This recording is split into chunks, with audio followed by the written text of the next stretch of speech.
Committee അംഗം AP Sunil, Ajitha ചേട്ടൻ ഉൾപ്പെടെയുള്ള ഇവിടെ പങ്കെടുത്തുകൊണ്ടിരിക്കുന്ന മുഴുവൻ ആളുകൾ ഈ പരിപാടിയിലേക്ക് സ്വാഗതം ചെയ്തുകൊണ്ട് ഇതിന്റെ അധ്യക്ഷനായിട്ട് MS മോഹനെ ക്ഷണിക്കുന്നു. യുവജന പ്രസ്ഥാനത്തിലൂടെയും ഇപ്പോൾ പുരോഗമന ആശയം ഉയർത്തിപ്പിടിച്ച് പ്രവർത്തിക്കുന്ന PKSന്റെ ജില്ലാ സെക്രട്ടറിയുമായി പ്രവർത്തിക്കുന്ന പാർട്ടിയുടെ ജില്ലാ കമ്മിറ്റി അംഗം സഖാവ് TV രാജേഷ്, വേദിയിലുള്ള പ്രിയപ്പെട്ട AP ജയചേട്ടൻ, അതുപോലെ തന്നെ ശ്രീ ഷെഫീഖ്, അതേപോലെ ബ്രാഞ്ചിന്റെ സെക്രട്ടറി സഖാവ് സുധീഷ്, അതുപോലെ നവാസ്ക, അനീഷ, സഖാവ് AP സുനിൽ, സാബു, ആനന്ദ് ഉൾപ്പെടെയുള്ള, അജിതൻ ഉൾപ്പെടെയുള്ള ഏറ്റവും പ്രിയപ്പെട്ട സഖാക്കളെ, ഒരേ സമയത്ത് യുവജന പ്രസ്ഥാനത്തിന്റെ ഭാരവാഹിയും സഹഭാരവാഹിയായി പ്രവർത്തിച്ചിട്ടുണ്ട്. അനുസ്മരണം സംബന്ധിച്ച് സഖാവ് മനോജ് നടുമുറി ഇവിടെ സഖാവിന്റെ CU ജയന്റെ സ്മരണകൾ സംബന്ധിച്ച് ഇവിടെ ഇന്ന് കൂടി ആളുകളുമായി സംവദിക്കും. CU ജയൻ വളരെ കുറച്ചു കാലം മാത്രമാണ് സംഘടനാ പ്രവർത്തനവും അതോടൊപ്പം തന്നെ ഈ പ്രദേശത്തിന്റെ യുവജന മേഖലയിലെ പൊതു പ്രവർത്തകനായി വളർന്നു വന്നത്.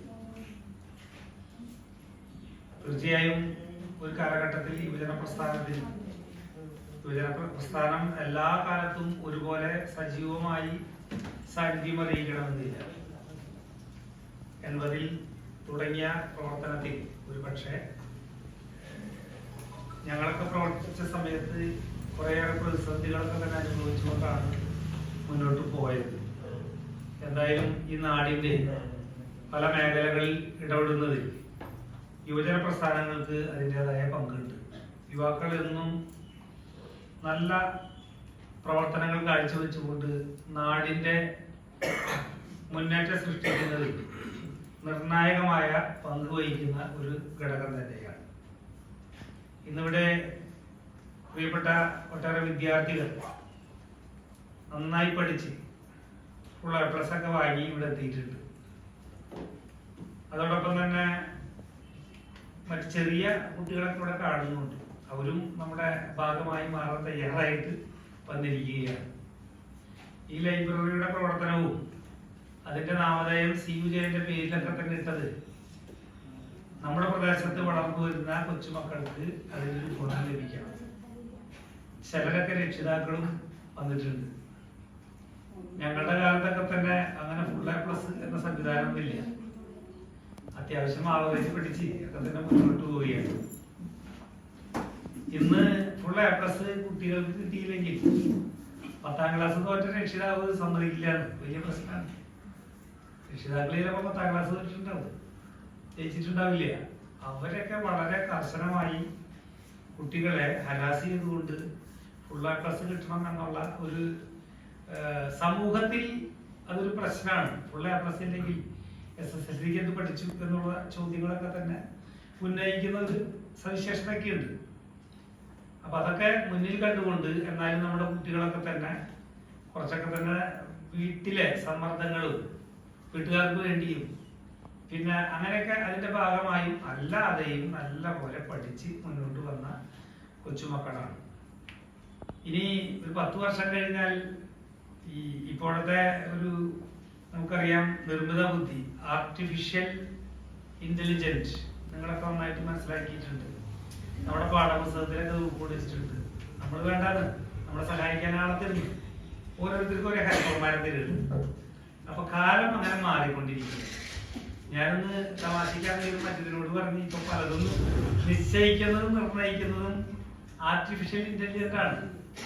അതെല്ലാ മേഖലയിലും കടന്നു വന്നിട്ടുണ്ട്. അപ്പൊ ആ ഒരു കാലഘട്ടത്തിലാണ് മുന്നോട്ട് വരുന്നത്. ഇവിടെ വായനശാലയെ സംബന്ധിച്ചിടത്തോളം വായന ഒരു പ്രധാനപ്പെട്ട ഒരു ഘടകമാണ്.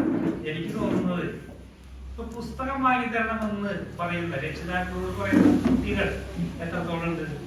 എനിക്കൊരു കഥാപുസ്തകം വേണം എന്ന് രക്ഷിതാക്കളോട് പറയാറുണ്ട. ഉണ്ടെങ്കിൽ വളരെ സന്തോഷമാണ്. ആ രക്ഷിതാവ് ഭാഗ്യവാനാണ്. അതാണ് അതിന്റെ വസ്തുത. കുട്ടികള് സ്വയം വായിക്കാൻ തയ്യാറായിട്ട് വരുന്നു എന്നുള്ളത് വളരെ ഗൗരവപ്പെട്ട ഒരു മേഖലയാണ്. ഈ മേഖലയിൽ നന്നായിട്ട് ഇടപെടുന്ന ഒരാളാണ്. പുസ്തകങ്ങളൊക്കെ വായിച്ച് അഭിപ്രായങ്ങൾ പറഞ്ഞ് യൂട്യൂബിലും വാട്സാപ്പിലൊക്കെ തന്നെ എല്ലാ പുസ്തകങ്ങളെ സംബന്ധിച്ച് അഭിപ്രായങ്ങൾ, നിർദ്ദേശങ്ങൾ ഒക്കെ വയ്ക്കും. ഇപ്പൊ നമ്മളെ സുനിലടിച്ചിരിക്കുന്ന നല്ല അഭിപ്രായങ്ങൾ പറയുന്ന ആളാണ്. അപ്പൊ വായനയാണ് അവരെയൊക്കെ തന്നെ അത്തരത്തിലേക്ക് വളർത്തിയിട്ടുള്ളത്. നല്ലപോലെ വായിക്കണം അല്ലെ? എങ്ങനെയാ വായനയെ വളർത്തിക്കൊണ്ടുവരിക സംബന്ധിച്ചൊക്കെ ഇവിടെ അനീഷയുടെ നേതൃത്വത്തിൽ ബാലസംഘത്തിനൊക്കെ തന്നെ നല്ല നിർദ്ദേശങ്ങളൊക്കെ കൊടുക്കുന്നുണ്ട്. നമുക്കൊരു പക്ഷെ പുസ്തകങ്ങൾ കിട്ടിയാൽ ഇഷ്ടപ്പെടണമെന്നില്ല. നമുക്ക് ഇഷ്ടപ്പെട്ട പുസ്തകം കിട്ടണ്ടേ, വായിക്കാൻ തോന്നണ്ടേ? അപ്പൊ അങ്ങനെയാണ്. അപ്പൊ ചെറിയ മക്കളുള്ള പിന്നെ വീടുകളൊക്കെ ഉണ്ടാകും. നിങ്ങളുടെ അനിയന്മാരൊക്കെ ഉണ്ടാകും. അവർക്കൊക്കെ ഇടയ്ക്ക് നല്ലൊരു കഥയൊക്കെ പറഞ്ഞു കൊടുക്കുക. രക്ഷിതാക്കളും കഥയൊക്കെ പറഞ്ഞു കൊടുക്കുക. പഴയ കാലത്ത് പഴയ തലമുറയിൽ പെടുന്ന ആളുകൾ, ഞങ്ങളുടെയൊക്കെ തന്നെ പിന്നെ അച്ചാച്ചനും അമ്മൂമ്മയും അങ്ങനെയൊക്കെയുള്ള തലമുറക്കാര് കഥകൾ ഒരുപാട് പറഞ്ഞിരുമായിരുന്നു. കേട്ടറിവുള്ള കഥകൾ. ഇന്നത്തെ ആ അത്തരത്തിലുള്ള തലമുറയിൽ കേട്ടറിവുള്ള കഥകൾ പറഞ്ഞു കൊടുക്കുന്ന, അറിവുകൾ പറഞ്ഞു കൊടുക്കുന്ന ആളുകളുടെ എണ്ണം കുറഞ്ഞു വരികയാണ്. അതുകൊണ്ട് നമുക്ക് എന്താ ചെയ്യാൻ കഴിയുക? ലൈബ്രറിയിൽ വരിക, കഥാപുസ്തകം എടുക്കുക, ഒരെണ്ണം വായിച്ച് കേൾപ്പിച്ചു കൊടുക്കുക. അവർക്ക് ഇഷ്ടപ്പെടുന്ന രീതിയിൽ അവരെയൊക്കെ തന്നെ കഥാപാത്രങ്ങളാക്കിക്കൊണ്ട്, ആരാണോ വീട്ടിലുള്ള കുട്ടിയുടെ പേരിട്ടിട്ട് കഥാപാത്രമാക്കിക്കൊണ്ട് പറഞ്ഞു കൊടുക്കുക. അങ്ങനെ വായന കുറേശ്ശെ വളർത്തിക്കൊണ്ട് വന്ന് സമൂഹത്തിൽ ഒട്ടേറെ മേഖലകളിൽ ഇടപെടാൻ കഴിയുന്ന കരുത്തുറ്റ വ്യക്തിത്വങ്ങളാക്കി വാർത്തെടുക്കുന്നതിൽ നമുക്ക് വലിയ പങ്കുണ്ട്. തീർച്ചയായിട്ടും അത് വേണം. SSLC+2 കിട്ടിയ കുട്ടികളെല്ലാം, നിങ്ങളെല്ലാം മിടുക്കന്മാരും മിടുക്കുകളുമാണ്. അറിവിന്റെ ലോകത്തിൽ വലിയ മുന്നേറ്റമാണ് നിങ്ങൾക്കുള്ളത്. അതുകൊണ്ട് തന്നെ ആ അറിവിനൊപ്പം തന്നെ എന്തുകൂടി വേണം?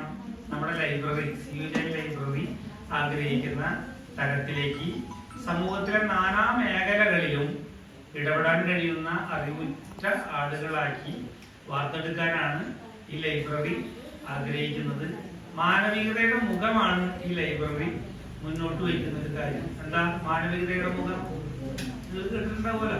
എന്താണ്? എല്ലാ മനുഷ്യരും അല്ലെ, ജാതിക്കും മതത്തിനൊക്കെ അതീതമായി ചിന്തിക്കാനും പ്രവർത്തിക്കാനും കൂടെ ഇരിക്കാനും പൊതു ഇടങ്ങളൊക്കെ കൂടുതൽ ആവശ്യമാണ്. അതുകൊണ്ട് ഈ പൊതു ഇടം CUJയുടെ പേരിൽ 29ാമത്തെ ഓർമ്മ വാർഷികം ആഘോഷിക്കുന്ന അല്ലെങ്കിൽ ആചരിക്കുന്ന ഈ സമയത്ത് സഖാവിനെ പോലുള്ള ആളുകൾ ജീവിച്ചിരുന്നെങ്കിൽ ഞങ്ങളുടെയൊക്കെ പ്രായത്തിൽ ഒട്ടേറെ മേഖലകളിൽ ഇടപെടാൻ കഴിയുന്ന കരുത്തുറ്റ ആളുകളായി മാറുമായിരുന്നു. അതുകൊണ്ട് വളരെ കൃത്യമായി തിരിച്ചറിവുകളുള്ള വിദ്യാഭ്യാസമാണ് ഇന്ന് നമുക്ക് ആവശ്യം. അത്തരം ആവശ്യങ്ങളെ മുൻനിർത്തി പ്രവർത്തിക്കുക എന്നുള്ളതാണ് ഇവിടെ ചെയ്തുകൊണ്ടിരിക്കുന്നത്. ഇവിടെ വന്ന ഒട്ടേറെ ആളുകൾ ഇപ്പൊ സീനിയർമാരായിട്ട് ഇരിക്കുകയാണ്. ഷാബിമാനൊക്കെ ഇവിടെ കാണുന്നു.